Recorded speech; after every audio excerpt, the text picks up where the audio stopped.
Justement, on va rejoindre tout de suite Morgane Dory-Fauveau. Je le disais, vous êtes professeur de droit privé, secrétaire général de l'UNI et présidente du Centre d'études et de recherche universitaire. C'est vous justement qui avez rédigé cette tribune. Effectivement, ce qu'on lit et ce qu'on découvre avec vous, c'est à quel point cette association utilise des moyens comme la distribution de repas pour en fait faire passer son idéologie dans les facs. C'est-à-dire c'est très insidieux presque, l'air de rien. C'est une association qui semble presque de bienfaisance en fait. Exactement, c'est une association qui paraît comme une association caritative, gentille. Bon, quand on regarde quand même leur site internet, toutes les femmes sont voilées sur les photos. Il n'y a pas un cheveu qui dépasse, donc ça peut mettre éventuellement la puce à l'oreille. Mais c'est une association qui met en avant comme ça, notamment la distribution des colis alimentaires.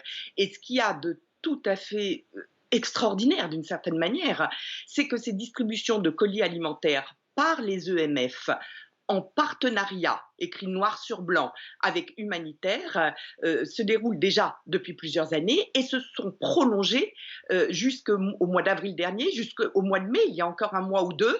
Ces distributions de colis alimentaires par les EMF et Humanitaire ont continué, alors que le parquet national antiterroriste a quand même ouvert son enquête depuis novembre 2023 et que l'enquête, elle est du chef d'associations de malfaiteurs terroristes, de financement du terrorisme. Ce que soupçonne particulièrement, apparemment, le parquet national antiterroriste, c'est que Humanitaire finance le Hamas. Alors vous comprenez, dans des conditions pareilles, on ne peut pas véritablement s'étonner de la libération de la parole antisémite dans les universités, hein. Oui, mais justement, en fait, ce qui est aussi intéressant, c'est quand on voit, et je viens de les citer, les paroles de cet ancien cadre. D'un côté, il y a ce côté très insidieux, comme on le disait, mais en même temps, c'est extrêmement assumé. Quand il dit je devais, en parallèle de mes responsabilités estudiantines déclarées, servir de courroie de transmission de la pensée des frères musulmans, on a du mal à comprendre. Certes, on ne s'en étonne pas, je vous l'accorde, mais on a du mal à comprendre comment c'est encore possible aujourd'hui dans nos universités.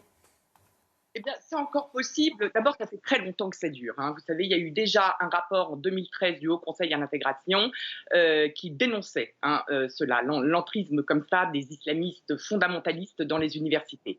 Ça fait très longtemps que c'est dénoncé. 2013 et même avant, en 2003, une conférence des présidents d'université mettait le doigt là-dessus.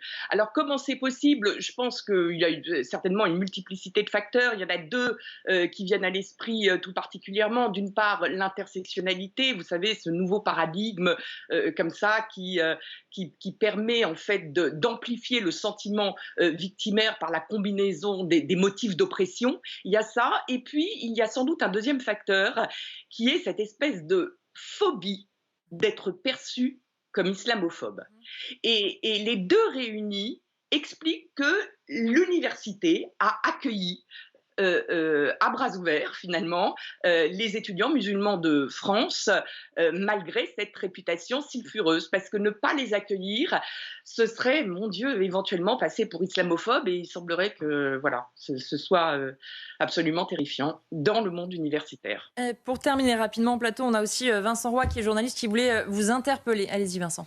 Oui, bonjour madame. Je suis à la fois évidemment parfaitement intéressé par ce que vous dites ou ce que vous écrivez dans cette tribune que je trouve d'une certaine façon salutaire, mais un peu agacé parce que je vois que vous êtes professeur de droit privé précisément à l'université de Picardie. Vous n'êtes pas la première enseignante à avoir alerté, et moi je suis très étonné que les directeurs de ces mêmes universités, dont celle par exemple dont vous dépendez, je ne les entends pas sur ces questions. C'est-à-dire, j'entends des professeurs comme vous s'impliquer, je n'entends pas les directions d'universités. Que font les directeurs qui, à mon avis, sont aussi avertis que vous de tous ces phénomènes? On ne les entend pas prendre la parole. Ils ont peur ou ils manquent de courage?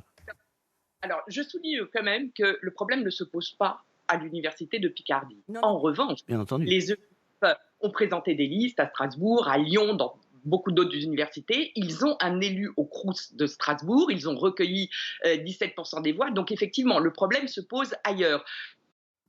Et là encore, je crois qu'on n'est pas surpris hein, quand on voit, ils ne sont pas nécessairement connus pour être d'un courage absolument considérable, les présidents d'université. Et puis pensez, ne serait-ce que, regardez, tous ces mouvements pro-Hamas, pro-palestiniens, qui ont tenu des propos antisémites, absolument monstrueux, dans les différents IEP, dans les différentes écoles normales. quelle a été la réaction de leur directeur? Rien. Il s'est strictement rien passé. C'est ce que je vous disais. Voilà. Donc là encore, aucune surprise. C'est vraiment la lâcheté. Enfin, ça a été très très net. Moi, me semble-t-il, surtout avec les Sciences Po et les écoles normales, juste après le 7 octobre, où là vraiment on a assisté. Voilà, à des dérives épouvantables et qui n'ont pas été sanctionnées par les directeurs de ces différents établissements d'élite. Merci beaucoup Morgane Dory Fauveau d'avoir été avec nous. Je rappelle que c'est vous qui signez cette tribune à retrouver dans Le Figaro.